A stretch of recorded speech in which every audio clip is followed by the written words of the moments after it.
So we're going to discuss something else that was very pleasant. So you said you watched 4 out of 5. Which one did you miss? No, I watched 4 today. I watched 1 yesterday. Oh, Yeah. okay. All right. So we'll get into episode 5. Like, what did you think of the first 4? That was good. Yeah. I know it's based off of like a novel. So Hmm. well, obviously never read the novel or the TV series that came for that When I also. Yeah, when I So was a kid, yeah. yeah. So I don't have really anything to base it off of except for Mhm. what this is. But I'm like entertained. Yeah, it's schemes upon schemes upon schemes. But And yeah, right. it's like you never know what, especially like the I'm gonna butcher his name, so I'm not even gonna try it. No, the T guy. Hey, Tornaga. there you go. Yeah, dude. No, my memory's crap. You know that. And I can't remember. I can't remember anything. So it just. Did you enjoy the fact that both sides between the Japanese and the Englishmen and the Portuguese all calling each other savages Yeah, and barbarians. barbarians? Yes. Well, I mean, like, look, from their point of view, it's like eh, it. You have to factor in the fact that unlike now, where we have access to other people's cultures through TV and all that other stuff, they did not have anything. So all this stuff is a culture shock of different ways that people do stuff, and it's like look at me like, why the hell do you do that like that? You know, Right. Yeah. because if you're a super honor bound society, and then you see a bunch of people, even though you kind of do all the same scheming and shit, you just coach it differently in your culture, and you pretend to yourself that you're not just like the other ones from Right. right. So like, Oh, Siobhan, I'm getting a phone call. Let me okay, answer this. all right, You could continue. all right. So it's like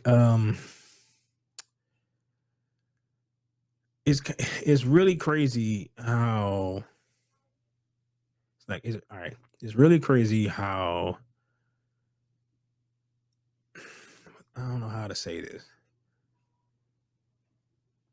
It's a really good insight into Japanese culture and why they wound up not necessarily suffering the same fate as other cultures that had to deal with the European trading partners. And like Japan did the pretty much the same thing that the Chinese did is section them off into one little corner of their kingdom while giving them some access, but not a lot, not a whole lot, if I'm understanding my history correctly. And it's like if you look throughout like South America, like they're basically speaking European, like all of us are speaking European languages because of the influence of the various European cultures and especially the Americas. But like if you look through like Asia, they had the potential to have had that happen to them. And in some cases that it did, like the Philippines, where everybody has Spanish last names, but they didn't really do that. And I think it has a lot to do with how their society was structured. And I think that also plays into the decisions that Japan makes nowadays in terms of the amount of people that they let into their country.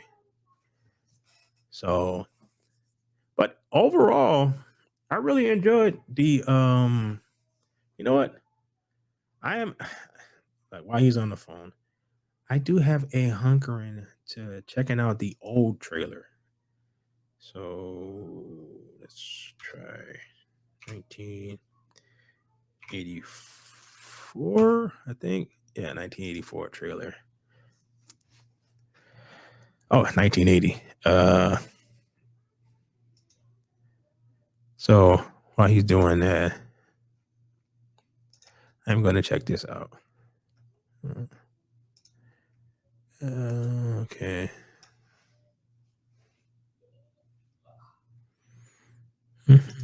Because I remember this as a kid, but it's been a while.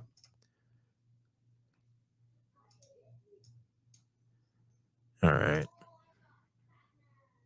This is Shogun, the staggering saga of feudal Japan. The story of ruling warlords battling for ultimate supremacy.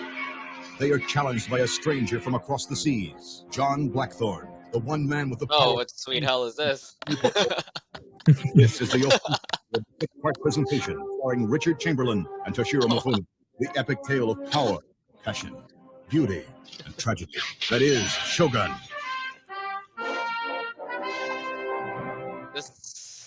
That felt really 80s. 1980, baby. 1980. Okay. Oh. Oh wow, so that's the show that it was that's the show that was based off the novel, or like the first Yeah. adaptation of it. Okay. Yeah, hold on. This is actually more to the trailer. For all time. Okay. It didn't seem too campy. Oh no. Shogun, James All right. Clavell's This is #1 international trailer bestseller. Shogun, Ooh, the nice graphics. masterpiece. Dude, it was like The 1980, unforgettable all epic right? of two warlords battling with destiny. Don't be talking creating trash, a man. I know. The honor and the horror, the power, Oh shit. passion, the beauty, and the tragedy. Richard Chamberlain, Toshiro Mifune, a six-part epic presentation that is Shogun.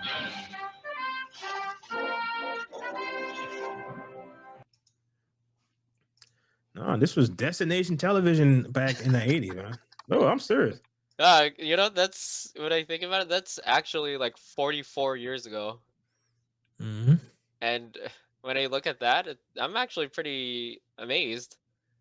You know how they're able to shoot something like that back then and make it Oh my god. make You it make it sound seem like it's the 1930s, somewhat man. believable. Like they had horses too, and like I didn't know they had this fancy thing called cameras. Was that real water in that trailer?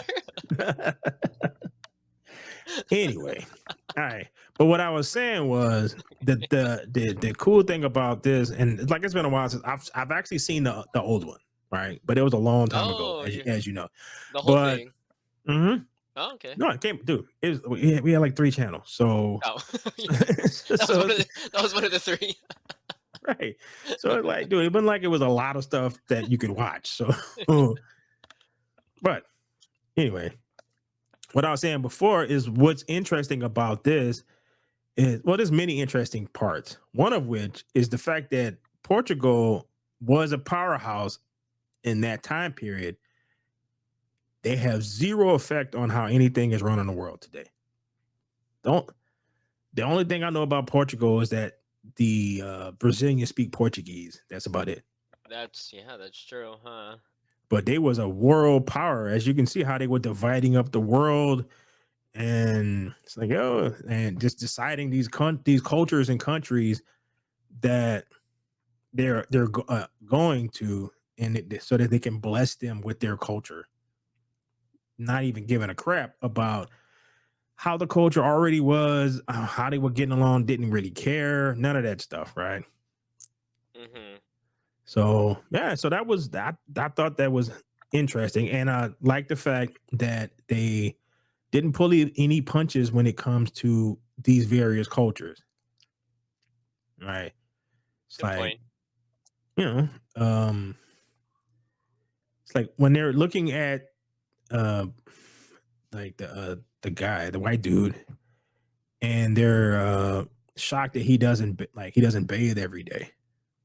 Right. Yeah. Like, you have no idea how cold England is. Right? Yeah. It's not exactly like they had hot water back then. Right. So it's like you're talking to a guy who one is used to being on a ship, because that's what he's like. He let you know that I'm a sailor, and I horizon and all that other stuff. There's not a lot of water on ships. You can't really, if you bathe yourself in seawater, You're just covering yourself with salt. Yeah. Right. So itchy and like so it's not like so there's reasons for why his culture is like that. But they don't, it's like they don't really understand that because again, since it's the 1600s, that they don't have access to what we have access. So it's just interesting how our mindset is different but the same nowadays, Oh yeah, I know. You know what I like about the show? How they're able to, really contrast the like such a, a merit society Mm-hmm. in Japan, and then how he's able, you know, to contrast it with his own kind of like thinking and his beliefs, or just the way the British culture is. Mm-hmm. Yeah, Yeah, or and English culture. yeah, it's like they have issues between like also all the Europeans have their own issues, which they are dragging into Japan. But Hmm. Japan has its own issues as well. So it's like the thing that like between each episode, it's like from him yelling at them in the first episode, it's like you covered in shit and piss, you weigh like like 90 pounds right now, yet you're calling this dude who and you probably smell like it ain't nothing in this world, and you yelling at this guy like he's a barbarian.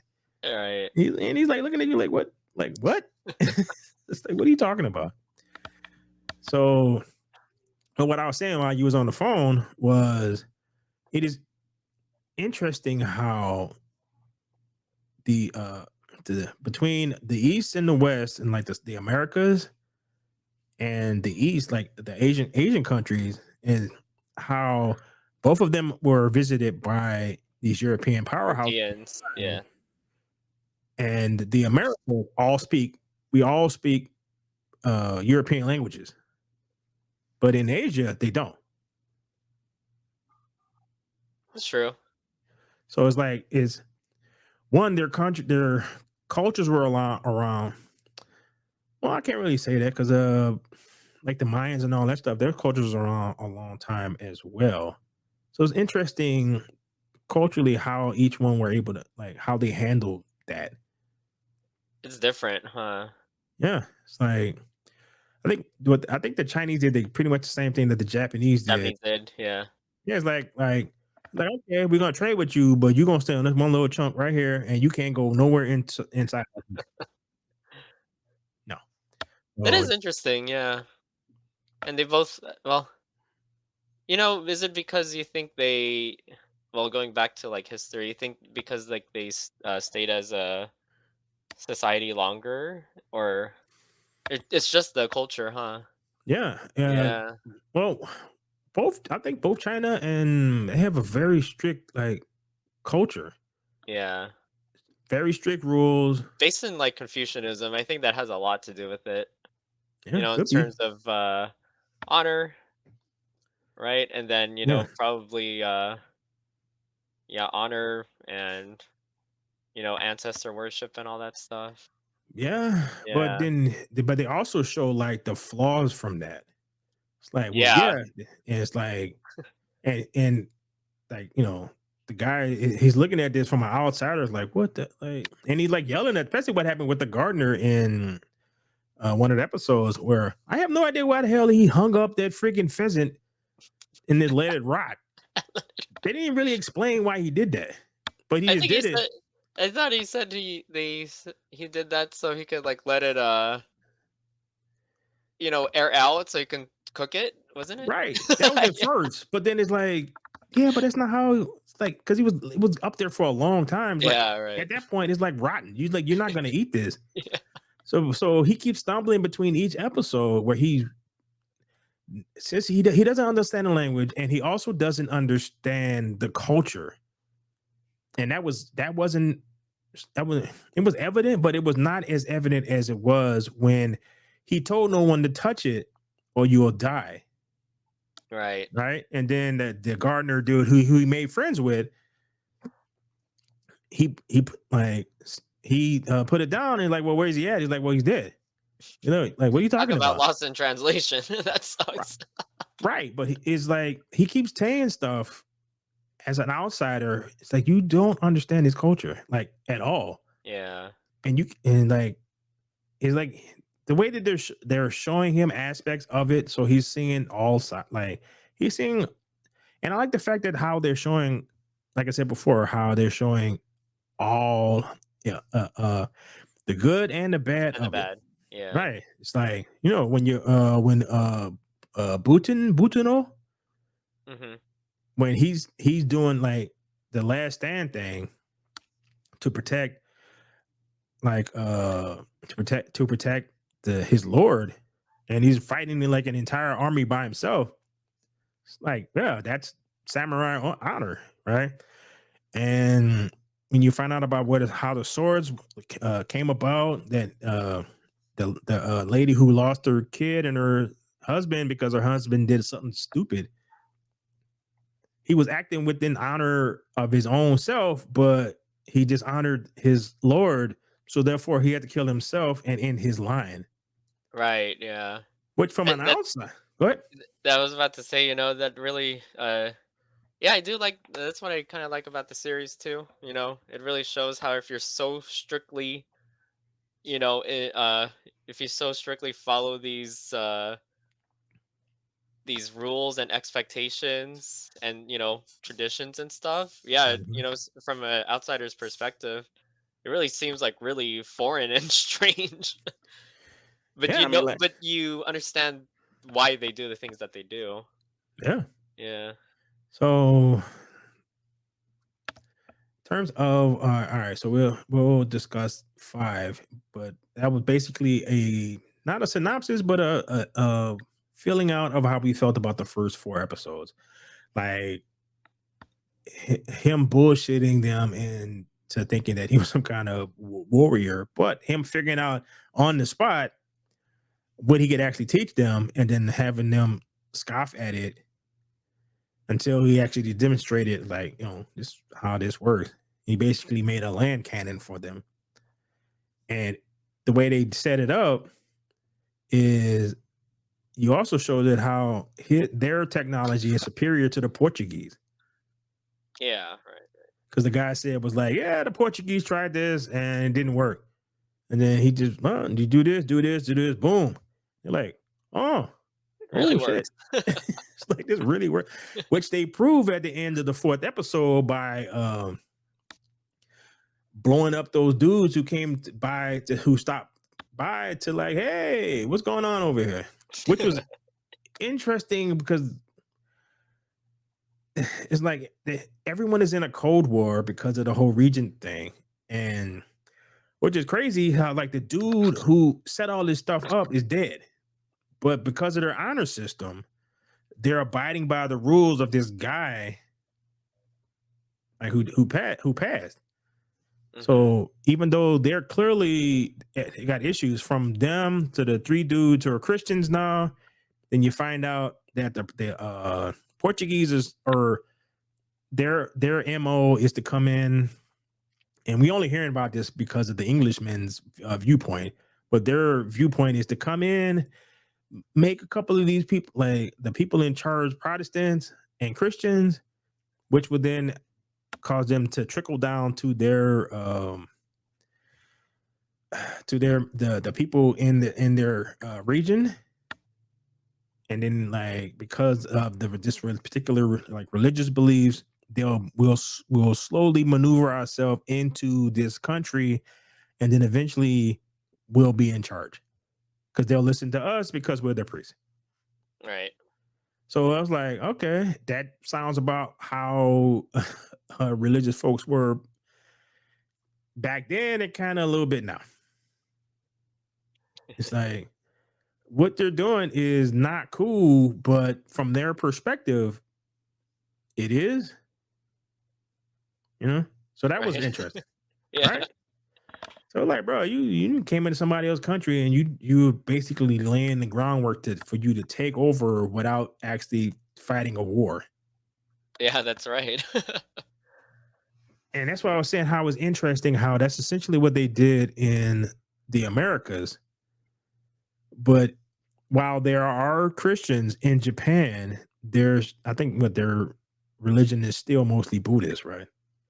I think Shinto. Pinto? Shinto. Oh, Shinto. Shintoism. All right, okay. Yeah. Similar thing in China, where it's not Shinto, but it's like they still held on, even though. So I'm like, oh, okay, that's interesting.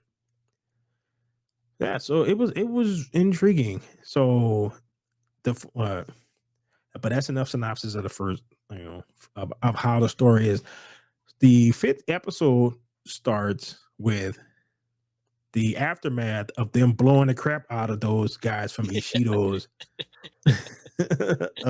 scouting party. Yeah.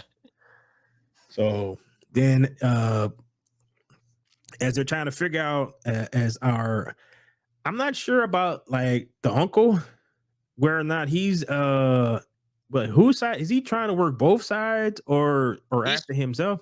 For me, at least what I'm saying, I feel like he's trying to work both sides and just he kind of switches wherever it's most convenient. Yeah. Yeah. So look, you gotta give it to him. When his plans go to shit, he moves on to the next scheme quick, He fast. moves on to the next thing. Yeah, that's what he does. Right. So and Uh, that and it's like, that just shows you how little wiggle room he has in his culture, about, because he knows that if he plays one of these dudes wrong too much, he's dead, and he like knows that. yeah, exactly. He knows how to, just push enough the right button Yeah, without getting himself killed so yeah, far. because these dudes could literally just kill him. He could turn Yeah. around and just Yeah, like, exactly. Yeah, you have because he has dishonored me. enemies on both sides. Right, he can turn around, it's like, you have dishonored me, and they just cut his head off. Yeah. And nobody would bat an eye, like it was nothing. Like, when the nephew killed the friggin' Christian dude in the first episode, Yeah. who was it's like the dude just turn around and cut the dude's head off. Like, okay. And just left the family there crying. It's like, eh.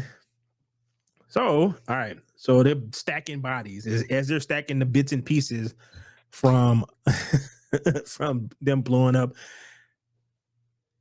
It's like, I have to be on the Lord's side, like his side, because his son is so stupid. He keeps trying to give him information on like what he should be doing, and but he's also young, so He's a little reckless. Yeah. but yeah, but that is how youth works. It's like he thinks that he deserves more than he has earned, and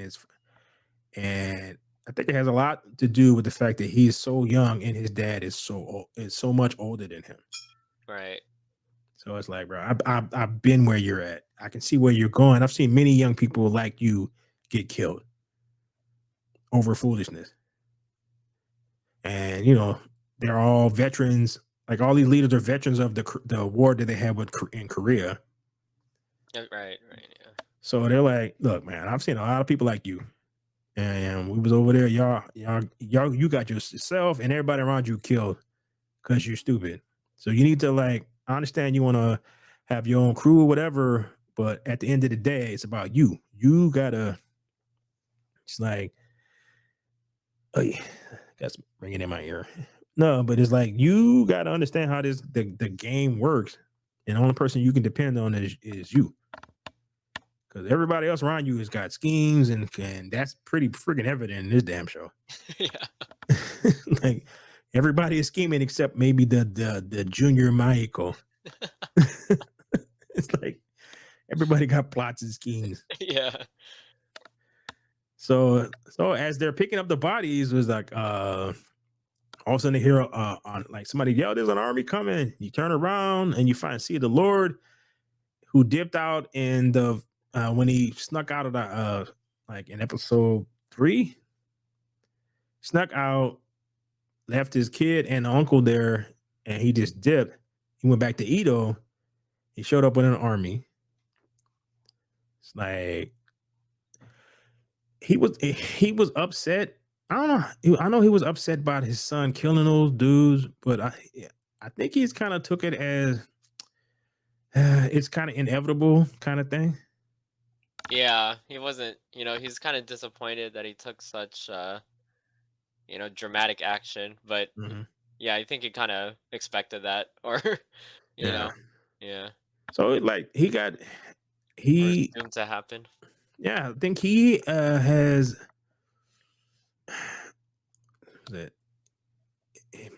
I think he has the age gives wisdom. He's one of those dudes where it's like I can see how he's like, I'm not stupid. Like I know you trying to double time me and find whatever the best deal for you is.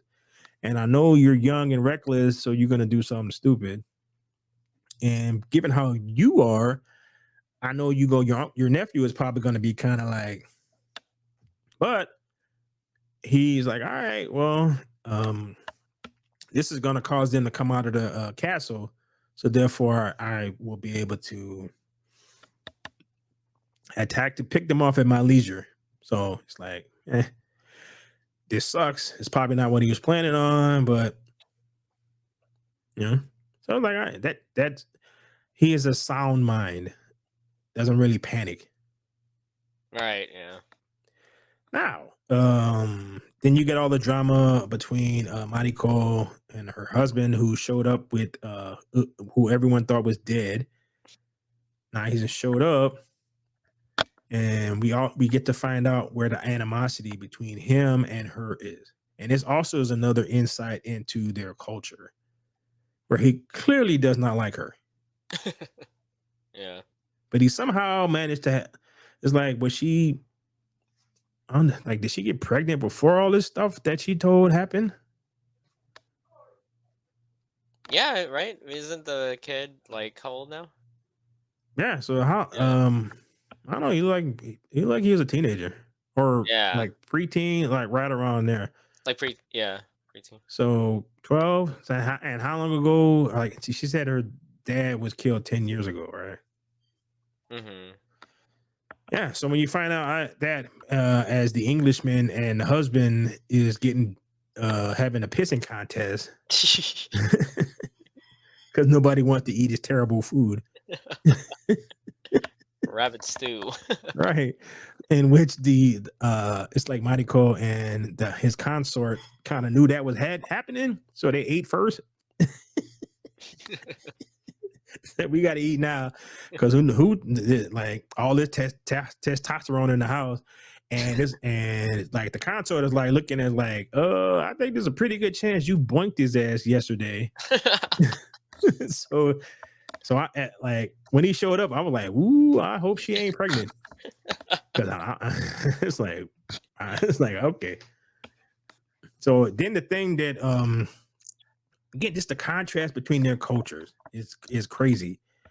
How she accepts all of this, and even as far as having her drunk off his ass husband shoot a bow and take a bow and an arrow and shoot it at her. Right? And she just that like it just like barely almost brushes her freaking nose, and it's like so the Englishman like what the like you people are crazy. From him, just like dude, and then like you find the story out, and he's like, look, you ain't got to tell me shit, man. Just he don't know what the hell you saying, so just pretend that you're telling me like your life thing. And when he said that, it's like your dad did something dishonorable, but it was honorable at the same time. And the way your culture is set up, even though it was an honorable thing that he did, because it was dishonorable, he had to kill himself, the sisters, like kid, like his whole family. Yeah, Which that was tough when she was right, so, explaining that. yeah. So like, so I'm like with the Englishman, I'm like, dude, y'all, something wrong with y'all. It's like, what the fuck? like, like, dude. But again, it's from their own perspective. So they that's how they live. So they have no idea if this is bad or good or like whatever. It's like it is what it is. But still, it's like, oof. Then then there's an altercation in the house later on. The husband hits Mariko, and then he goes outside. There's another one is about to happen. Like the Englishman forces himself into the room and finds this out, goes outside to confront the husband. The husband turns around and said it's a sake, and the dude is like, hey, what the fuck are you like? No, it ain't. No, ain't no damn sake. Y'all got major issues. Y'all should not be together at all because of your major issues. And then he's like, he bows before him. So it's like the husband doesn't want to be in a situation at all either, which is probably why he tried to sacrifice his damn self to fight off the thing, because then that would actually relieve him of the burden of being in this crazy situation he finds himself in, where he does not like his wife anymore, but he has to stay married to her because that's how their society is. Right. So that adds, so that adds further insight into like decisions that took place in the beginning. So, which is a really good writing element. Mm-hmm. So as all that happens, you saw how it cut back to the hole in the door, and where the arrows actually landed, and both of them hit the same spot. Yeah. So he wasn't drunk. Oh, that's true. Yeah. Yeah. So you can't do that and be drunk off your ass. So it's like what you said was bullshit. So all right. So then we cut to they're showing off the firearms or like whatever. So he's talking to the Lord, and then there's a big ass freaking earthquake. So there's a big earthquake happens. The Lord falls off a cliff, and the Englishman goes down there and saves him.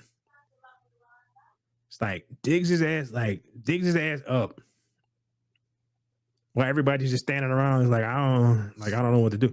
All the people who are used to earthquakes is standing while their Lord just falls off a cliff, and the Englishman who has never experienced this like really in his life is the only one who goes after the guy and saves his life. He has the wherewithal. Right. Even his son is standing like, what do we do? I'm like, dude, run your ass down there and save your damn father and shit. So they dig him up. He loses his swords, his samurai swords, the katana, and I forgot what you call the little one, but they are very important. Even though he doesn't know how important they are, he gives him the swords that his consort gave to him. So it's like he basically gives him his honor back, because I think it's tied into his honor. Like if you lose your swords, you lose part of your honor, I think. Oh. Mm-hmm. I think it's like I saw this in something, so it was a while ago. So I think by him giving him his swords, he gives him his honor back too. But as they're sitting there, and he's the Lord is kind of sitting there recovering, they look over the friggin' cliff, and the rest of the cliff just ran down the hill and wiped out the army. So his huge army just got wiped out. So when that happened, I'm like, dude, God don't like you. Like, you kicked off this whole thing, and it's like, you kind of need these people, and they just got wiped out by an earthquake. So all right. The uncle is looking for a spy. All right. And the Lord and his actual spy had a conversation earlier in the episode where he's like, you need to find so the spy was like, look, they're gonna find me out. He said, well, you just need to go find another person to put the blame on. So that's why I said, like, all this honor stuff, they're constantly doing dishonorable shit in the name of honor. And it's like they pick and choose when it's actually going to be life-threatening dishonor. Like, you telling the dude to lie. Not only you telling him to lie, you continue lying. You're asking him to set up some other person so that he can continue lying to your subordinate who you think is lying to you. So it's like a crazy thing. Harry Potter. Ricky just asked if they.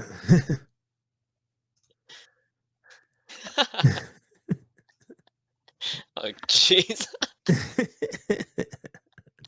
That's the first thing I said when I saw it. Quite possibly. All right. So to wrap this up, so this what got me thinking. So later on, when the uncle is going through this little thing because he's pissed that his nephew hasn't found the damn spy yet.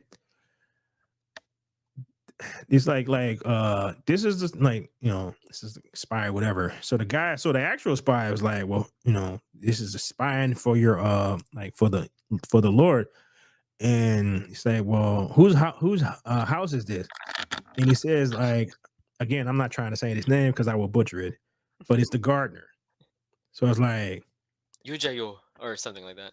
right. So it's like, so at that point, I'm thinking, did they kill the gardener in order to set him up, or did they just use it as a convenience?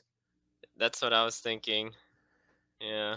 Because I'm like, man, these people are they're honorably dishonorable, honorably. So it's like, I'm like, man, it's crazy. But it is the guy. I think the guy who's playing the Lord. He wanted to do this because he wanted to make sure that the Japanese culture was represented correctly. That's good. Right. So it's like, in terms of honor, yeah, I can see, given what I understand about Japanese culture, yeah, everything seems to be pretty legit, because just like how everybody else is scheming, it's like you can wrap it up into whatever kind of way that you want. Like, y'all all still scheming, and especially how the show ends. How we go back to Osaka, the I guess queen mother, but she's not a queen mother. But I'm not exactly sure what her status is in terms of how much power she has. But apparently, how it ends, it must be a lot, because when Ishido goes to talk to her, she basically says, like, look, I'm getting tired of all these shenanigans and all this other stuff. And because I'm a little pissed off that he was trying to kidnap my ass. So I'm going to take control of the regions, and we're going to pop some shit off. Right? That's basically, Right. That's basically in a nutshell. So then I'm like, oh, shit. She a little pissed. Man, she was cute, though. But oh, she was too. Not as cute as Mariko, but